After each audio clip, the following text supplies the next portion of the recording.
हाय, good morning. आपके बहुत सारे क्वेश्चंस थे, ड्राफ्ट बनाना है कि नहीं बनाना है, फी स्ट्रक्चर क्या होता है, ट्रांसपोर्ट इंक्लूडेड है कि नहीं है, एनुअल फ़ी क्या है। तो इन सारे क्वेश्चंस का आज मैं आंसर दे रही हूँ। सबसे पहले ड्राफ्ट बनाना होता है। ये जो ड्राफ्ट होता है ये प्रिंसिपल के नाम पर और कॉलेज के नाम पर होता है। जब आप यहाँ अपने डॉक्यूमेंट्स वेरिफिकेशन के लिए आओगे ना, तब आपको बता दिया जाएगा कि ड्राफ्ट एग्जैक्टली कैसे बनाना है। दूसरा क्वेश्चन था कि फ़ी स्ट्रक्चर क्या रहता है। देखो, फ़ी स्ट्रक्चर मुझे एग्जैक्टली अमाउंट तो याद नहीं है, बट 13,000 से 14,000 के बीच में हमारा फ़ी स्ट्रक्चर रहता है, जिसमें ट्रांसपोर्ट फ़ी इंक्लूडेड होती है, हॉस्टल फ़ी इंक्लूडेड होती है और भी बहुत सारी फ़ीस जो है इंक्लूडेड होती है। लेकिन मेस फ़ी आपको मंथली देनी पड़ती है, उसमें मेस फ़ीस नहीं होती है, बाकी सारी होती है। ठीक है, तो यानी आपको जो आपका ड्राफ्ट बनेगा, जो आप अमाउंट पे करोगे, उसके बाद आपको कोई और फ़ी नहीं देनी है किसी और चीज़ की। ठीक है, ट्रांसपोर्ट इंक्लूडेड होता है उसमें। आपको जब क्लिनिकल ड्यूटीज़ जाना होगा तो आपको बस प्रोवाइड की जाएंगी,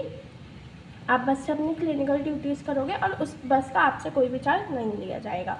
ठीक है, तीसरी चीज़ ये है कि एनुअल फीस जो है हमारी वो कितनी पड़ जाती है। देखो, 13,000 से 49,000 तो हमारा जो हम पेमेंट दे रहे हैं वो है। ठीक है, जो हमारी ट्यूशन फ़ी, हॉस्टल फ़ीस, ये सारी चीज़ें इंक्लूडेड है वो है। इसके अलावा भी हमारा खर्चा हो जाता है, क्योंकि देखो मेस फ़ीस जो है, अभी जो हमारी मेस फ़ीस है वो 2800 है मंथ की।